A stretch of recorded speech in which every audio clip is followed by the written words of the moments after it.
ఈ దినాల్లో చాలా మంది ఇంకా ఏం చేస్తారంటే చాలా శుభ్రం చేస్తూ ఉంటారు. వేడి నీళ్లు కాగబెట్టుకొని వాటిని పెట్టుకొని కుర్చీలో కూర్చొని కాళ్ళ ముందర బేసన్ పెట్టుకొని వాటిలో బాగా నానబెట్టి బాగా రుద్ది, ఎందుకంటే మెరిసిపోవాల కాళ్ళు, లోపల ఉన్న పాడుబుద్ధి ఏమో పోదు. కాళ్ళకు మాత్రం రుద్ది రుద్ది రుద్ది రుద్ది రుద్ది ఆ మన్ను పోయేటట్టు చేసుకుంటారు, కానీ లోపల ఉన్న పనికి మాలిన బుద్ధి అయితే పోనిచ్చుకరు.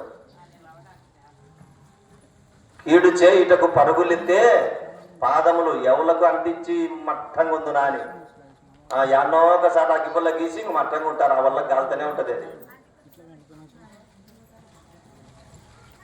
ఈరోజు ప్రభు మనతో మాట్లాడుతూ ఉన్నాడు. దేవుని బిడ్డలారా గమనించండి, యేసు ప్రభుతో పాటు తిరుగుతా ఉన్నాడు ఒక ఆయన. యేసు ప్రభుతో పాటు 12 మందిలో ఒకడు. ఎవరమ్మాయినా? యూదా ఇస్కరియోతు. ఆయన చెప్పే వాక్యం వింటున్నాడు. ఆయనతో పాటు ఎక్కడ పడుకుంటే అక్కడ పడుకుంటున్నాడు, ఎక్కడ తింటే అక్కడ తింటూ ఉన్నాడు.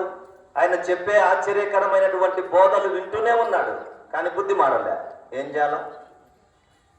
ఎప్పుడు ఈ యేసు ప్రభువుకు కీడు చేద్దామనే ఆలోచన మైండ్లో నుంచి పోలే. కాలు నిలబడకున్నది.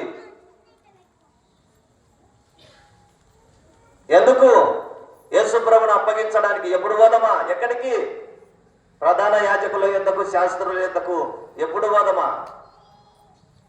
పరిశుద్ధ గ్రంథములో చూడండి ప్రియులరా, గమనించండి. మత్తయి సువార్త 26:14 నుంచి చూడండి.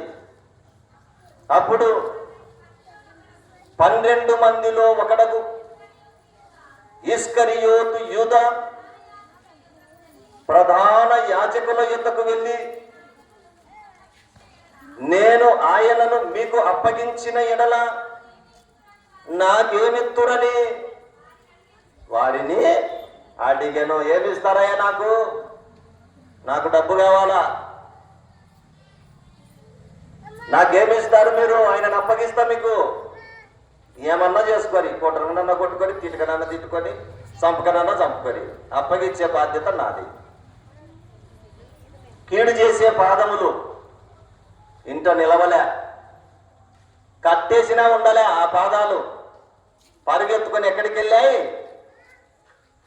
ప్రధాన యాజకుల యొద్దకు వెళ్ళిపోయి వాడితో ఒప్పందం కుదుర్చుకున్నాడు. ఆయనను అప్పగిస్తే మీరు నాకు ఏమిస్తారో చెప్పండి అని ఒప్పందం చేసుకొని 30 వెండి నాణ్యాలు తీసుకొని చక్కగా వచ్చేసాడు. తర్వాత ఆయనను అప్పగించాడు. ఆయన చేసే పని ఆయన చేసినాడు. చూసారా? అలాంటి వారి కొరకు ప్రభు ప్రాణం ఇచ్చాడు. తెలుసా? ఇలాంటి పాదములు కలిగి నిర్దాక్షిణ్యంగా ఇతరులకు కీడు చేస్తూ, ఇబ్బంది పెడుతూ, బాధ పెడుతూ ఉన్నటువంటి వారి కొరకు ప్రాణమిచ్చాడు. నాయనా వద్దు, ఇది మంచిది కాదు, ఈ ఆలోచనలు మంచిది కాదు, ఈ నడవడిక మంచిది కాదు, ఈ ప్రవర్తన మంచిది కాదు, ఈ పద్ధతులు మంచిది కాదు, ఇది మానుకో, ఇక చాలు. ఇది వరకు చేసేదేదో చేశావు, అయ్యేదేదో అయ్యింది, పోయేదేదో పోయింది, ఇక మార్చుకొని బతుకు. నీ కాళ్ళు కట్టేసుకో, కొంచెం పరిగెత్తాకు. పొద్దున్న లేచి ఎవరికి చిచ్చు పెడుతున్నా అని పరిగెత్తాకురా బాబు. నీ కొరకు నా పాదాల్లో మేకులు దిగగొట్టబడ్డాయి. పొడగాటి మేకులు దిగగొడితే ఆ సిలువలో తల్లడిల్లిపోయాను. కాబట్టి వద్దు నాయనా, నీ బ్రతుకును మార్చుకో. నా వైపు చూడు, సిలువ వైపు చూడు. సిలువలో వేలాడుతున్నటువంటి నన్ను చూసి నీ బ్రతుకును మార్చుకొని, నీ తీరు మార్చుకొని నాకు ఇష్టంగా బ్రతుకు అని ప్రభు ఈరోజు మనకు హెచ్చరిక చేస్తూ ఉన్నాడు. కనుక ప్రియమైన దేవుని బిడ్డలారా గమనించండి, పాదములు రకరకాల పాదాలు ఉన్నాయి. గర్విష్ఠుల పాదాలు ఉన్నాయి. గర్వం మంచిది కాదు. గర్వపడ్డాడు. నేను కట్టించినది కాదా అన్నాడు. నువ్వు కట్టించింది కాదురా నాయన, దేవుడు కట్టించింది. రాజ్యాధికారం నాది కదా, రాజు నేను కదా అనుకున్నాడు. కానీ ఆయన ఎవరికి ఇవ్వాలనో వాడికి ఇస్తాడు రాజరికం. అది అక్కడ రాయబడింది దేవుని మాటలు. ఆయన ఇవ్వకుంటే అధికారం ఎవరికి ఉండదు. అధికారం అనేది ఆయన ఇచ్చినది, దేవుడిచ్చినది. అది గ్రహించలేక రాజనగరులో అలా నడుచుకుంటూ గర్వముతో ఊగిపోయాడు. తర్వాత గడ్డి మేసినాళ్ళే, తర్వాత అడవి గాడిదల మధ్యన తిరిగి గడ్డి మేసి బుద్ధి వచ్చినాక మరలా దేవుడు మరలా ఆశీర్వదించినాడు. బుద్ధి రాకపోతే కష్టం, ప్రమాదం. ప్రియులారా చూడండి, గర్విష్ఠుల పాదములు. మరి ఒక మాట ఇప్పుడు మనము ధ్యానించుకున్న మాట చూస్తే, కీడు చేయుటకై పరుగులెత్తు పాదముల గురించి చూస్తా ఉన్నాం. ప్రియులారా, కీడు చేయుటకై పరుగులెత్తాడు. ఏమన్నా ప్రతిఫలం పొందుకున్నాడా? ఏం పొందుకున్నాడు చెప్పండి? ఉరేసుకొని సచ్చినాడు. ఇస్కరియోతు యూదా. మనిషి మారితే ఆశీర్వాదం ఉంది, మారకపోతే ఖచ్చితంగా దాని తీర్పు అనేది దిగి వస్తుంది, అనుభవిస్తాడు. మనుషుల నుండి మనిషి తప్పించుకోగలడేమో, కానీ దేవుని చేతిలో పడితే మాత్రం ఎవడు తప్పించుకోలేడు. ఇది సత్యం. మనం గమనించాలి. మన జీవితాల్లో మార్పు రావాలి. ఎక్కడ చూచి, ఎవరిని చూచి మన జీవితాల్లో మార్పు రావాలంటే మన కొరకు ప్రాణం పెట్టిన యేసయ్య వైపు చూచి మన జీవితాల్లో మార్పు రావాలని ప్రభువు పేరట తెలియజేస్తున్నాను. సామెతలు 7వ అధ్యాయం 11వ వచనమును చూడండి. సామెతలు 7వ అధ్యాయం 11వ వచనం చదవండి అమ్మా. అది బొబ్బలు పెట్టునది, స్వేచ్ఛగా తిరుగునది, దాని పాదములు దాని ఇంట నిలవవు. ఇంట నిలిచే పాదాలు కాదు పాదాలు, ఒక చోట ఉండే పాదాలు కాదు. చాలా మంది అంటారు, ఏమమ్మా ఈ పిల్ల ఒక చోట ఉండదు అని అంటుంటూ ఉంటారు. ఇంటింటి పేరంతం పెడతా ఉంటారు కొందరు. ఇంటి దగ్గరుండి ప్రశాంతంగా పనులు చేసుకొని కుటుంబ అభివృద్ధి కొరకు ఇంత పాటుపడతామో, ఇంత మంచి ప్రవర్తన కలిగి కుటుంబానికి వంశానికి మంచి గౌరవం తీసుకొనొద్దామన్న ఆలోచనలు ఉండవన్నమాట కొందరికి. ఇంట నిలువని పాదములు. ఇక్కడ ఆ పాదముల గురించి మనము చూస్తే 8వ వచనములో పైనుంచి చూస్తాం. అక్కడ సంధ్యవేళ ప్రొద్దు గ్రుంకిన తర్వాత చిమ్మ చీకటి గల రాత్రి వేళ వాడు జారస్త్రీ సందు దగ్గరనున్న వీధిలో తిరుగుచుండెను, దాని ఇంటి మార్గమున నడుచుచుండెను. అంతటా వేశ్యావేశము వేసుకునిన కపటము గల స్త్రీ ఒకతే వానిని ఎదుర్కొనవచ్చెను. అది బొబ్బలు పెట్టునది, స్వేచ్ఛగా తిరుగునది, దాని పాదములు దాని ఇంట నిలవవు. ఒకప్పుడు ఇంటి ఎదుటను, ఒకప్పుడు సంత వీధులలోను అది ఉండును, ప్రతి సందు దగ్గరను అది పొంచియుండును. చాలమ్మా చాలు. ఇంట నిలవని పాదాలన్నమాట. ఎక్కడ తిరుగుతుంటదో, ఒకసారి ఇంటికాడ ఉంటుందంట, ఒకసారి సంతలో ఉంటుందంట, ఒకసారి సందులో ఉంటుందంట. దేవుని వాక్యములు పాదములు, చెడిపోయిన పాదములు. దీనిని బట్టి మనము చూస్తే ఇది ఎలా మనకు కనపడుతుంది అంటే వేశ్యా జీవితం ఇక్కడ కనపడుతుంది మనకు. వేశ్యా జీవితం. చక్కగా దేవుడిచ్చినటువంటి భర్తతో కాపురం చేసుకొని కమ్మగా బ్రతికేటువంటి పరిస్థితులు ఉండవు కొందరికి. డబ్బు కావాలా, బంగారం కావాలా, వెండి కావాలా, బట్టలు కావాలా, ఆస్తులు కావాలా, అంతస్తులు కావాలా, సుఖం కావాలా, రోజు బిర్యానీలు కావాలా. దీని కొరకు ఎంతవరకైనా వెళ్ళిపోవడమే అన్నమాట. అటువంటి జీవితాలు కలిగినటువంటి వారు సమాజంలో ఉన్నారు. అందుకే అలాంటి పాదములు కలిగినటువంటి వారి కొరకు ప్రభువు ప్రారంభించాడు, తన రక్తాన్ని దారపోశాడు. వద్దు నా బిడ్డ, నీ తండ్రి ఐశ్వర్యవంతుడు, నీ తండ్రి ఐశ్వర్యవంతుడు. చూడు ఒకసారి లోకాన్ని చూడు, ఈ భూమిని చూడు, ఆ ఆకాశమును చూడు, ఈ సృష్టిలో ఉన్నటువంటి సమస్తమును చూడు. అన్ని నావి కాదా? నువ్వు నా బిడ్డవు కాదా? నేను నీకేమైనా తక్కువ చేస్తానా? ఈరోజు పెట్రోల్ తవ్వుకుంటున్నాడు, ఎవడు అబ్బ సొమ్మని తవ్వుకుంటున్నాడు. ఈరోజు బంగారు గనులు భూమిలో నుండి బంగారం తీస్తున్నాడు, భూమిలో నుండి వెండి తీస్తున్నాడు. ఎవరి అబ్బ సొత్తు? ఆయన సృష్టించినది కాదా? ఆయన కలుగజేసినది కాదా? ఈ లోకములో ఉన్న వృక్ష సంపద, ఎన్నో విలువైన చెట్లను కొట్టుకొని మానవుడు అమ్ముకొని బ్రతుకుతా ఉన్నాడు. ఆయన సొత్తు కాదా అది? ఎవడైనా నీళ్లు వచ్చి మొలిపించాడా? అడవుల్లో చూస్తే ఒక్కొక్క చెట్టు ఒక 100 అడుగులు పోయి ఉంటుంది. 100 అడుగులు ఒక చెట్టు. కళ్ళు తిరిగిపోతాయి చెట్లను చూస్తే. విలువైన చెట్లు. మట్టిని తవ్వుకొని బతుకుతా ఉన్నాడు మనిషి. మట్టిలో ఉన్న రాయిని తవ్వుకొని బతుకుతూ ఉన్నాడు మనిషి. ఎవరి సొమ్ము? దేవుని సొమ్ము కాదా? ఆయన కలుగ చేయలేదా? అందుకే ప్రభు హెచ్చరిక చేస్తున్నాడు, నా బిడ్డ, నా కుమారుడా, ఈ జీవితం కాదు, నా బిడ్డగా బ్రతుకు, నేను నిన్ను ఆశీర్వదిస్తా. నీ పాదములు వెనక్కు తీసుకో. ఈరోజు ఇంట్లో, రేపు ఇంకొక సందులో, ఇంకొక సంతలో కాదు నీ పాదాలు ఉండవలసింది.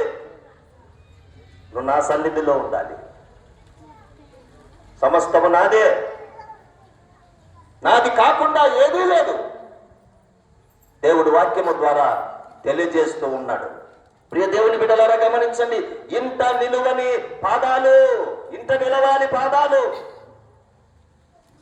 వేశ్య జీవితం మంచిది కాదు. పురుషుడికి కానీ స్త్రీకి కానీ మంచిది కాదు. అది దేవునికి అయిష్టమైనటువంటిది. చూసిన నాళ్ళు చూసి ఒక దెబ్బ కొడితే కనుక బొత్తిగా లేయలేం మనం. ఎందుకు పనికిరాం. దాని వలన అధికారాలు పోయాయి, ఆరోగ్యం పోయింది, పదవులు పోయాయి, పరపతి పోయింది. చివరకు అంతెత్తుకు ఎదిగినటువంటి వాడు కూడా మట్టంగా నేల మీద పడిపోయినటువంటి పరిస్థితులు మనం కన్నులారా చూస్తా ఉన్నాం. కాబట్టి పాదాలను జాగ్రత్తగా నిలుపుకోవాలని ఈరోజు ప్రభు మాట్లాడుతున్నాడు. నీ పాదములు చేసిన పాపముల కొరకు నా పాదాల్లో పొడగాటి మేకులు దిగగొట్టబడ్డాయి. ఆలోచించు ఒక్కసారి. నన్ను గురించి ఆలోచించు, నా శ్రమల గురించి ఆలోచించు, నీ కొరకు నేను పడిన కష్టమును గురించి ఆలోచించు, నీ కొరకు నేను అనుభవించిన శ్రమను గురించి ఆలోచించు. నీ జీవితాన్ని ఇకనైనా మార్చుకో అని చెప్పి ప్రభు తెలియజేస్తూ ఉన్నాడు. రోమీయులకు రాసిన పత్రిక 3వ అధ్యాయం 15వ వచనములు అంటాడు. రోమీయులకు రాసిన పత్రిక, రక్తము చిందించుటకు వారి పాదములు పరుగులెత్తుతా ఉన్నాయంటమ్మా. ఈ పాదాలు దేనికి పరిగెత్తుతున్నాయంట? రక్తము చిందించుటకు వారి పాదములు పరిగెత్తుతున్నాయంట. రక్తం చిందించడానికి. ఎవరిని కొడదామా కదా, ఎవరిని చంపుదామా అన్నటువంటి పరిస్థితులు అన్నమాట. ఆలోచన చేసుకోవాలి మన జీవితాల్లో. చాలాసార్లు చాలా మంది దేవుని వాక్యం విన్నా కూడా జీవితాల్లో మార్పు ఉండదన్నమాట. కొట్టడానికైనా సై, తిట్టడానికైనా సై, చంపడానికైనా సై అన్నట్లుంటది అన్నమాట పరిస్థితి. ఈరోజు ప్రభు మనతో మాట్లాడుతూ ఉన్నాడు. రక్తము చిందించుటకు వారి పాదములు పరుగులెత్తుతా ఉన్నాయంట. దేవుని నమ్ముకొని దేవుని పిల్లలముగా మంచి జీవితము జీవించాలి, మంచి బ్రతుకును బ్రతకాలి. మారాలి మనిషి మారాలి. ఈరోజు ప్రభు మనతో మాట్లాడుతూ ఉన్నాడు. ప్రియమైన దేవుని బిడ్డలారా గమనించండి. చూడండి 193వ కీర్తనను ఒకసారి చూడండి. ఆంధ్ర క్రైస్తవ కీర్తనలో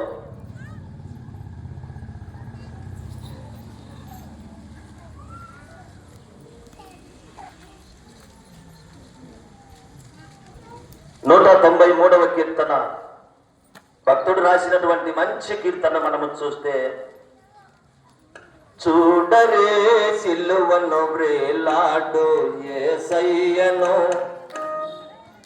చూడరే సిలువను వ్రేలాడు యేసయ్యను, ఆడు లోకంబునకై పోడు చెందే కదా, ఆడు లోకంబునకై పోడు చెందే కదా, చూడరే సిలువను వ్రేలాడు యేసయ్యను.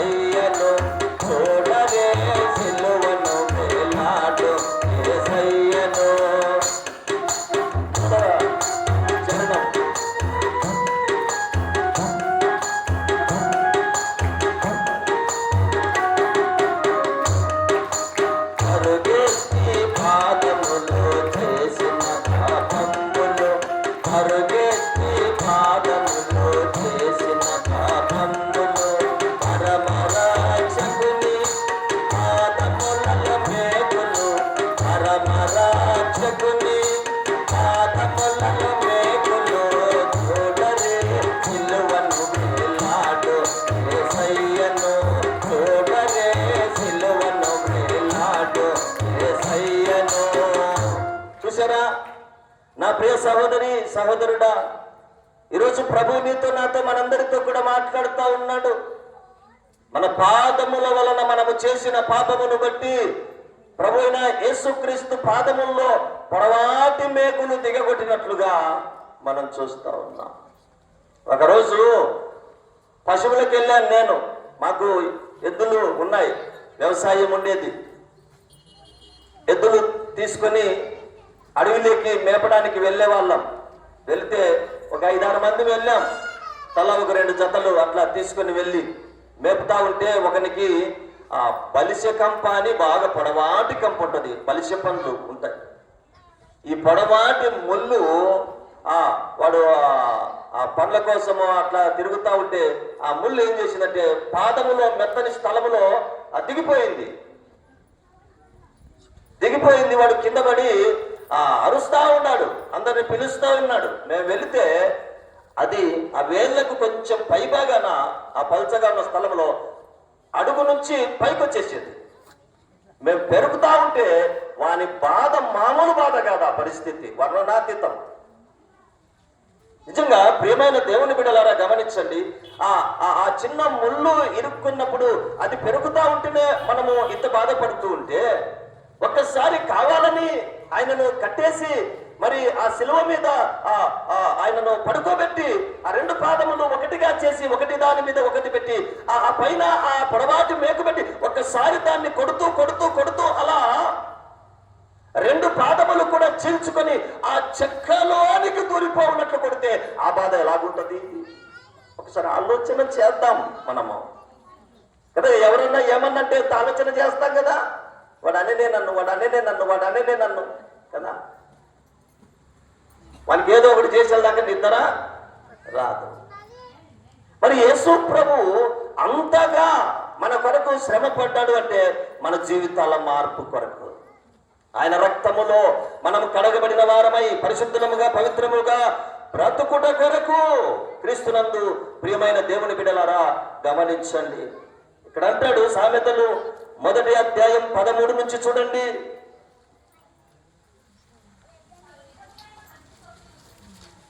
పలు విధములైన మంచి సొత్తులు మనకు దొరుకును, మన ఇళ్లను దోపుడు సొమ్ముతో నింపుకొందము. నీవు మాతో పాలివాడవయుండుము, మనకందరికీ సంచి ఒక్కటే ఇండును అని వారు నీతో చెప్పుదురు. నా కుమారుడా, నీవు వారి మార్గమున పోకుము, వారి త్రోవల యందు నడవకుండా నీ పాదము వెనుకకు తీసుకొనుము అంటున్నాడు. ఏమంటారంట ఇక్కడ? పలు విధములైన మంచి సొత్తులు మనకు దొరుకును, మన ఇళ్లను దోపుడు సొమ్ముతో నింపుకొందము. నీవు మాతో పాలివాడవయుండుము, మనకందరికి నీ సంచి ఒక్కటే ఇండును అని వారు నీతో చెప్పుదురు. నా కుమారుడా, నీవు వారి మార్గమున పోకుము, వారి త్రోవల యందు నడవకుండా నీ పాదము వెనుకకు తీసుకో వద్దు, నీ అడుగులు వెనక్కి తీసుకో అంటున్నాడు అక్కడ ప్రభు. ఇవి ఏ పాదములంటే దోచుకొనుటకు పరుగెత్తే పాదాలు. దోచుకొనుటకు ఎక్కడ దోచుకుందామా? ఆకలి కొన్నట్లు అన్నమాట, ఆకలి కొన్నట్లు. ఎవరిని దోచుకుందామా? ఏ కొంపను దోచుకుందామా? ఇదే పరిస్థితి అన్నమాట కొన్ని జీవితాలు. దోపిడి బుద్ధి, దోపిడి విధానం. కష్టపడి పనిచేసేది లేదు, నీతిగా చేసుకునేది లేదు, నీతిగా సంపాదించుకునేది లేదు. కానీ ఎప్పుడు చూసినా దోపిడి, ఎవరికి గండి కొడదామా అనే ఆలోచన అన్నమాట ఇది. అందుకే నా ప్రియమైన దేవుని బిడ్డలారా, అలాంటి వారి పాదమును పరుగెత్తి చేసినటువంటి పాపములను బట్టి ప్రభు వారి కొరకు తన పాదాలలో మేకులు దిగగొట్టబడి ఆయన తన రక్తమును దారపోసినట్లుగా మనం దేవుని వాక్యములో చూస్తున్నాం. అందుకే దేవుని వాక్యములు అంటాడు ప్రియులరా, పరమగీతము 5వ అధ్యాయం 3వ వచనములు అంటాడు చూడండి అమ్మా. పరమగీతము 5వ అధ్యాయము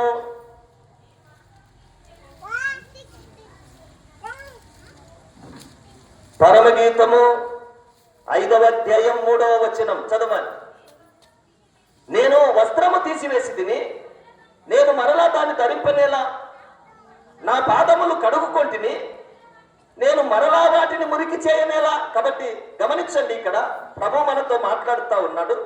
నేను వస్త్రం వేసుకొంటిని, తీసివేసి తిని నేను మరలా దాన్ని ధరింపనేలా.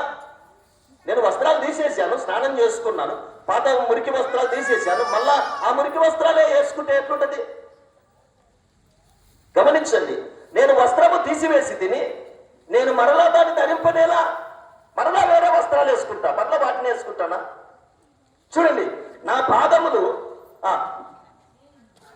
పాదములు కడుగుకొంటిని నేను మరలా వాటిని మురికి చేయనేలా. ఎంత మళ్ళా మురికి చేస్తామా? మనము పాదములు కడుక్కుంటాం, మరలా బురదలు పెడతామా? పెట్టము కదా. అందుకే ఇక్కడ ఏమంటున్నాడంటే ప్రభు శుద్ధి చేసుకోవాలంటున్నాడు, పరిశుద్ధంగా ఉండాలంటున్నాడు. నువ్వు స్నానం చేసావు, నూతన వస్త్రాలు వేసుకొని మంచిగా ఉండు. నీ పాదములను శుద్ధి చేసుకున్నావు, మరలా బురదలోకి వెళ్ళొద్దు. శుద్ధి చేసుకో, శుభ్రంగా ఉండు. అది నాకు కావాలంటాడు దేవుడు. నువ్వు అలా ఉండడమే నేను ఇష్టపడతానంటాడు. నువ్వు అలాంటి బ్రతికితే నేను సంతోషపడతా అంటాడు ప్రభు. నువ్వు పొద్దుమూకులు ఆ గర్వముతో కలిగిన పాదాలు, కీడు చేయుటకై పరుగెత్తే పాదాలు, ఇంట నిలువని పాదాలు, రక్తము చిందించుటకు పరుగెత్తే పాదములు, దోచుకొనుటకు పరుగెత్తే పాదములు కలిగి ఉంటే నాకు సంతోషం ఉంటుందా? నాకు ఆనందం ఉంటుందా? నా పిల్లడు పొద్దుమూకులు తప్పిపోతా ఉంటే, పొద్దుమూకులు తప్పు చేస్తా ఉంటే, పొద్దుమూకులు నాకు ఏదో ఒకటి చేసి సమస్యలు తీసుకొని వస్తా ఉంటే నాకు నెమ్మది ఉంటుందా? నా కడుపులో పుట్టిన బిడ్డలు నా మాట వినకుండా ఇష్టానుసారమైనటువంటి అలవాట్లు కలిగి, ఇష్టానుసారమైన ఆలోచనలు కలిగి జీవిస్తా ఉంటే నేను సంతోషపడతానా? బాగా చేస్తున్నావు మా బిడ్డ, బాగా తిరుగుతున్నావు, బాగా అందరితో బాగా మాట్లాడుతూ ఉన్నావు, నీ ఇష్టానుసారంగా జీవితానికి అలవాటు పడ్డావు, ఆ రాత్రుల పొద్దున ఎప్పుడంటే అప్పుడు వస్తా ఉన్నావు, మంచిది, సంతోషం బిడ్డ, బాగున్నాటారా? పిల్లలు బాగుంటే తండ్రి సంతోషపడతాడు, పిల్లలు ప్రయోజకులైతే తండ్రి ఆనందపడతాడు. ఆ పరమ తండ్రి కూడా అంతే. మన జీవితాలు మారినప్పుడు ఆయన సంతోషిస్తాడు. ఒక పాపి మారు మనస్సు పొందుట వలన పరలోకమందు దేవదూతల మధ్యన సంతోషం కలుగుతుందంట. చప్పట్లు కూడా దేవుని నామాన్ని కనపరుచుకుందాం. మన బ్రతుకులు మారాలి, మారాలి, మారాలి. మారకపోతే చాలా కష్టం. జీవము గల దేవుని చేతిలో పడుట భయంకరము అని దేవుని వాక్యములో రాయబడింది. ఆయన చేతిలో పడినాక ఇక తప్పించుకున్నాం. పడకముందే మన జీవితాలను సరిచేసి, అందుకే ఎలా ఉండాలంటాడంటే కీర్తన 122 2వ వచనాన్ని చూడండి. 122వ కీర్తన. యెరూషలేమా, మా పాదములు నీ గుమ్మములలో నిలుచుచున్నవట. యెరూషలేమా, మా పాదములు నీ గుమ్మములలో నిలుచుచున్నవే కదా. మన పాదాలు ఎక్కడ ఉండాలంటే దేవుని మందిరములో ఉండాలి, దైవ సన్నిధిలో ఉండాలి. దైవ సన్నిధిని కలిగి మనం బ్రతకడానికి మనము నేర్చుకోవాలి. మరి ఒక మాట అంటాడు, యెషయా 52:7వ వచనం. యెషయా గ్రంథం. సువార్త ప్రకటించుచు, సమాధానము చాటించుచు, సువర్తమానము ప్రకటించుచు, రక్షణ సమాచారము ప్రచురించు వారి పాదములు నీ దేవుడు ఏలుచున్నాడని సియోనుతో చెప్పుచున్న వాని పాదములు పర్వతముల మీద ఎంతో సుందరములై ఉన్నవి కదా. నిజంగా క్రీస్తునందు ప్రియమైన దేవుని బిడ్డలారా, దేవుని గూర్చిన విషయాలు ఇతరులకు చెప్పే పాదాలు కావాలంట. ఎక్కడికి వెళ్తున్నావంటే దేవుని మాటలు చెప్పడానికి వెళ్తున్నానయ్యా. ఎక్కడికి వెళ్తున్నావంటే దేవుని సన్నిధికి వెళ్తున్నానయ్యా. ఈరోజు అలాంటి పాదాలు మనము కలిగి జీవించాలి, కానీ దేవునికి అయిష్టమైన పాదాలు కలిగి జీవించకూడదు. అందుకే నాయన, నా బిడ్డలారా, నా కుమారులారా, నా కుమార్తెలారా, మీ కొరకు నేను బలియాగమయ్యాను. ఆ శిలువలో నా తలలో ముళ్ళ కిరీటము, నా చేతుల్లో పొడగాటి మేకులు, నా ప్రక్కలో పొడగాటి పల్లెపు పోటు, ఇదిగో నా పాదముల్లో పొడగాటి మేకు దిగగొట్టబడి మీ కొరకు నా ప్రాణాలు వదిలేశాను. మీరంటే నాకెంతో ఇష్టం. మిమ్మల్ని నేను ఎంతో ప్రేమిస్తున్నా. మిమ్మల్ని ప్రేమించి పరలోకమును విడిచి ఈ లోకానికి వచ్చేసాను. నేను మీ కొరకు అనరాని మాటలు అనిపించుకున్నాను, పడరాని పాటలు పడ్డాను, అనేకుల చేత కొట్టించుకున్నాను, అనేకుల చేత తిట్టించుకున్నాను. నా బిడ్డలారా, మీరు నా పిల్లలు, నా పిల్లల్లా బ్రతకండి. మేము నాతో ఉండడానికి తీసుకుని వెళ్తా. ఈ లోకములో ఈ దేశం నుండి ఇంకొక దేశానికి వెళ్ళాలంటే పాస్పోర్ట్ కావాలి. మీకు పాస్పోర్ట్ అవసరం లేదు. నా పిల్లలుగా బ్రతికితే పరలోకానికి మేఘాల మీద తీసుకొని పోతా. నేను చప్పట్లు కొట్టి దేవుని నామాన్ని కనపరుస్తాను. మీరు నాతో ఉంటారు, మీరు నా ప్రక్కలో ఉంటారు, నేను మీతో ఉంటాను. మీరు ఆకలి కొనరు, మీరు దప్పిక కొనరు. ఇలాంటి వెలుతురు మీకు అక్కరలేదు. నేనే మీకు వెలుతురుగా ఉంటాను. ప్రార్థన చేసుకున్నాను.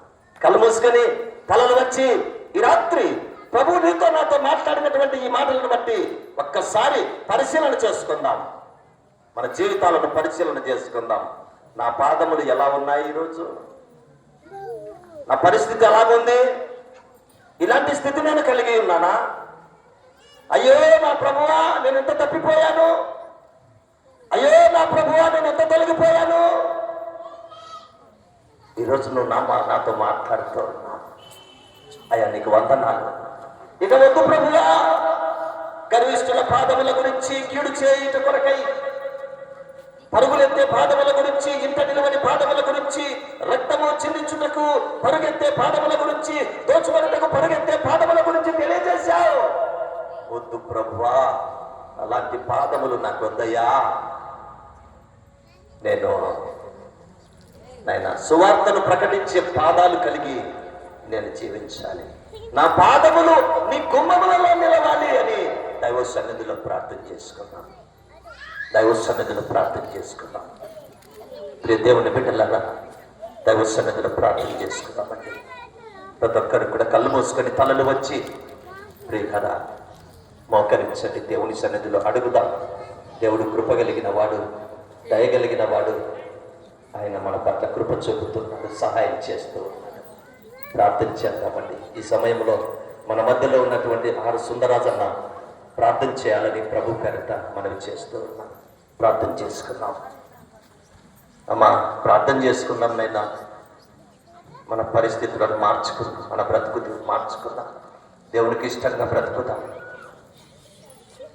ప్రభు మన కొరకు ప్రాణం ఇచ్చాడు, తన రక్తాన్ని ధారపోశాడు. ఆయన సన్నిధిలో ప్రార్థన చేద్దాం. కళ్ళు మూసుకున్నట్లయితే ప్రార్థన చేస్తాం. స్తోత్రం ప్రభువా, స్తోత్రం నాయన తండ్రి, కృప కలిగిన తండ్రి, మహిమ కలిగిన యేసయ్య, నీకే వందనములు చెల్లిస్తుంటున్నాను. ప్రభువా, మీరు నాతో ప్రభువా ఇప్పుడు మీ దాసుని ద్వారా పలికినటువంటి మాటలను ప్రభువా మేము మా హృదయంలో భద్రపరుచుకొని ప్రభువా వాటి ప్రకారం నడుచుకునే భాగ్యం దయచేయండి నాయన. అవును తండ్రి, నిన్నెరిగి నిన్ను వెంబడించే భాగ్యం మాకు దయచేయండి నాయన. నిన్ను ప్రకటించే భాగ్యం మాకు దయచేయమని ప్రార్థిస్తుంటున్నాం ప్రభువా. తండ్రి, మీరు పలికిన మాటలు ప్రభువా మేము నైనా మమ్మల్ని పరిశీలించుకునే భాగ్యం మాకు దయచేయమని ప్రార్థిస్తుంటున్నాము తండ్రి. అవును తండ్రి, అనేకులు ప్రభువా నిన్ను ఎరగక ఇంకా అవును తండ్రి లోకరీత్యా జీవిస్తుంటున్నాం ప్రభువా మేము. అవును తండ్రి, నిన్ను ఎరిగి నీ అందు భయభక్తుల నుంచి ఇచ్చే జీవితాలు నాకు నా సంగమునకు దయచేయమని ప్రార్థిస్తుంటున్నాం ప్రభువా.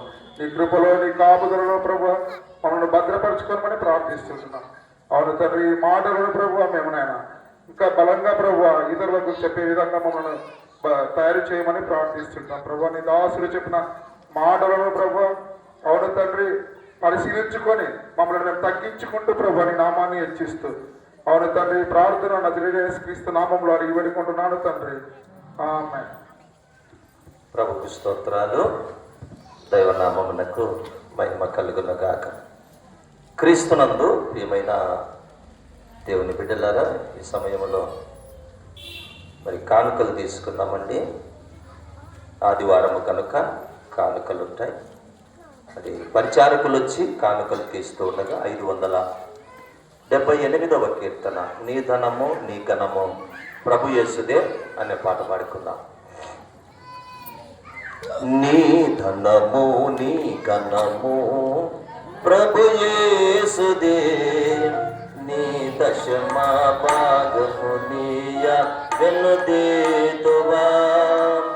నీ ధనము నీ ఘనము ప్రభు యేసుదే, నీ దశమా భాగము నీయ వెనుదీతువా.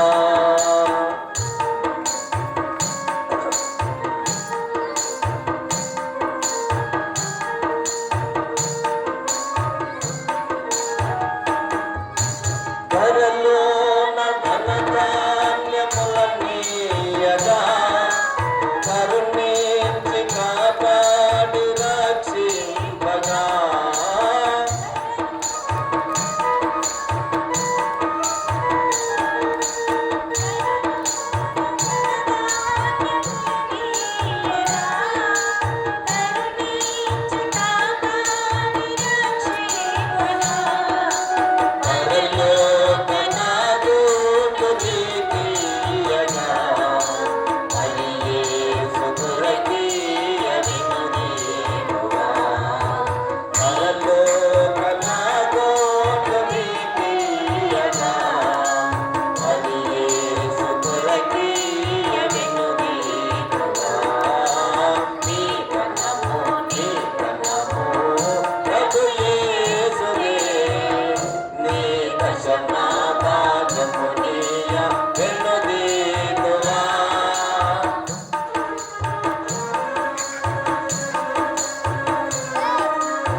ప్రభుకు స్తోత్రాలు. దైవనామమునకు మహిమ కలుగునగాక. క్రీస్తునందు ప్రియమైన దేవుని బిడ్డలారా, ఈ సమయంలో తీయబడిన కానుకల నిమిత్తమై ప్రార్థన చేసుకున్నాం. ప్రార్థన మన మధ్యలో ఉన్నటువంటి ఆర్ దేవరాజు గారు వచ్చి ప్రార్థన చేయాలని ప్రభు పేరట మనవి చేస్తూ ఉన్నాం. ప్రార్థన చేసుకున్నాం.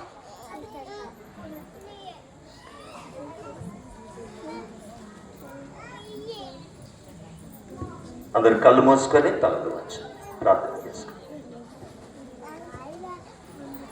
ప్రార్థిస్తుందాం. పరిశుద్ధుడు కృప కనికరమైన పరలోకమందున్న గొప్ప యేసు తండ్రి, అవును ప్రభువ, గడిచిన సోమవారం నుండి తండ్రి నేటి విశ్రాంతి దినం వరకు నీ యొక్క శ్రమల కూడికలో నీ మందిరంలో గడుపుటకు నీకు ఇచ్చినటువంటి దీవెన ఆశీర్వాదములు తండ్రి, మాలాంటి పాపల కొరకు నా ప్రభువ ఎంతో శ్రమలు, బాధలు, కష్టాలు తండ్రి శిలువపై మరణించిన గొప్ప దేవ నీకు వందనాలు. మేము తండ్రి అన్ని విధాల నా ప్రభువ మాకు సంతోషం సుఖమును ఇచ్చినావు. ఒక్కరోజు తండ్రి మేము నీ దాసులు చెప్పినట్టు ఒక ముళ్ళు పుచ్చుకుంటే మేము ఎంత అల్లాడిపోతామో తండ్రి. అవును ప్రభువ, నీవు ఆ విధంగా తండ్రి మేకులు శీలలతో నా ప్రభువ తలపై ముళ్ళ కిరీటము నాయన ధరించుకొని పడిన దేవానికి స్తోత్రం చెల్లిస్తూ ఉన్నాం. అవును తండ్రి, ఈ యొక్క రాత్రి నీ మందిరం దగ్గర చేరి ఉన్నాం తండ్రి. ఈ శ్రమల దినాల కూడికలో నువ్వే ఆది నుండి అంతవరకు తండ్రి ఈ 40 రోజులు తండ్రి నీ మందిరం దగ్గర నైనా క్రమంగా జరుపుటకు మాకు అనుగ్రహించమని ప్రార్థిస్తున్నాం. నీ దాసునికి తండ్రి మంచి శక్తిని, బలాన్ని, జ్ఞానాన్ని, వాక్యం ఇంకా ముందుకు వెలుగుదలగా పోయే భాగ్యం అనుగ్రహించమని ప్రార్థిస్తున్నాం. నీ మందిరంలో చేరి వచ్చిన ప్రతి బిడ్డని దీవించి కాపాడి ఆశీర్వదించము. కానుకలిచ్చిన ప్రతి బిడ్డని కూడా దీవించి కాపాడి ఆశీర్వదించమని యేసుక్రీస్తు నామమున ప్రార్థన చేసి అడిగి వేడుకుంటున్నాం తండ్రి. ఆమేన్.